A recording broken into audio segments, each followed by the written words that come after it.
Hi friends, എല്ലാവർക്കും പുതിയ വീഡിയോയിലേക്ക് സ്വാഗതം. അപ്പം ഞാൻ ഇന്ന് നല്ലൊരു അടിപൊളി ചട്നി റെസിപ്പി ആയിട്ടാണ് വന്നേക്കണത്.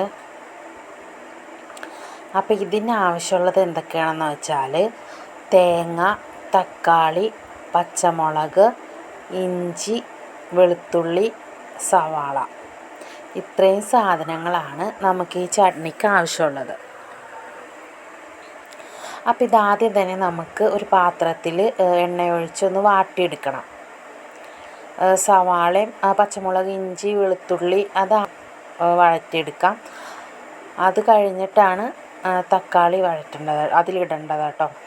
അപ്പോൾ ഇത് എല്ലാവർക്കും ഇഷ്ടപ്പെടുന്ന ഒരു നല്ല ടേസ്റ്റുള്ള റെസിപ്പിയാണ്. ഇതൊരു തവണയെങ്കിലും എല്ലാവരും ഒന്ന് ഉണ്ടാക്കി നോക്കണം കേട്ടോ. വീട്ടിൽ എല്ലാവർക്കും ഇഷ്ടപ്പെടും. ദോശയുടെയും ഇഡലിയുടെയൊക്കെ കൂടെ കഴിക്കാനായിട്ട് നല്ല ടേസ്റ്റുള്ളൊരു റെസിപ്പിയാണിത്. അപ്പോൾ തക്കാളിയും കൂടി അതിലേക്ക് ഇട്ടിട്ട് ഒന്ന് നമുക്ക് വഴറ്റിയെടുക്കണം.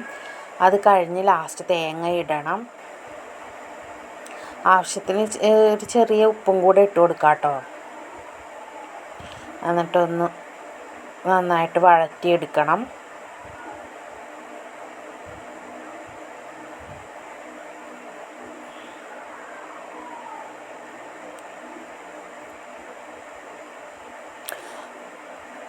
എന്നിട്ട് അതിന് ശേഷം അതൊന്ന് വഴറ്റിക്കഴിയുമ്പോൾ ഒന്ന് ചൂടാറാൻ വെക്കണം. കുറച്ച് നേരം ചൂടാറിക്കഴിയുമ്പോൾ ഒരു മിക്സിയിൽ നമുക്കതൊന്ന് അരച്ചെടുക്കണം. ഒരു ഇത്തിരി വെള്ളവും കൂടെ ഒഴിച്ചിട്ട് അതൊന്ന് നന്നായിട്ട് അരച്ചെടുക്കണം കേട്ടോ.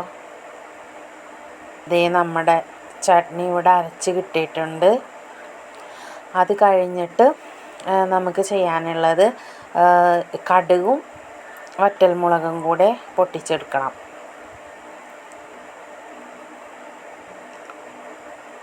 എന്നിട്ട് നമ്മുടെ ചട്നി അരച്ച് വെച്ചേക്കണത് അതിലേക്ക് ഇട്ട് കൊടുക്കണം.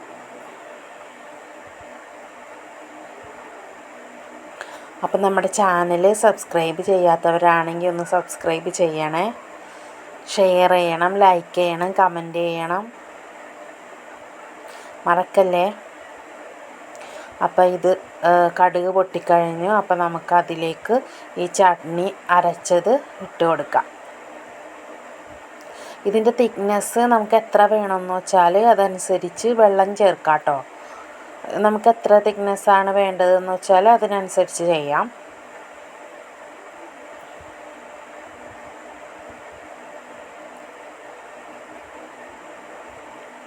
ഉപ്പ് നോക്കിയിട്ട് ആവശ്യത്തിന് ഉപ്പും കൂടെ ഇട്ട് കൊടുക്കണം കേട്ടോ. അപ്പോൾ നമ്മുടെ ചട്നി റെഡി ആയിട്ടുണ്ട്.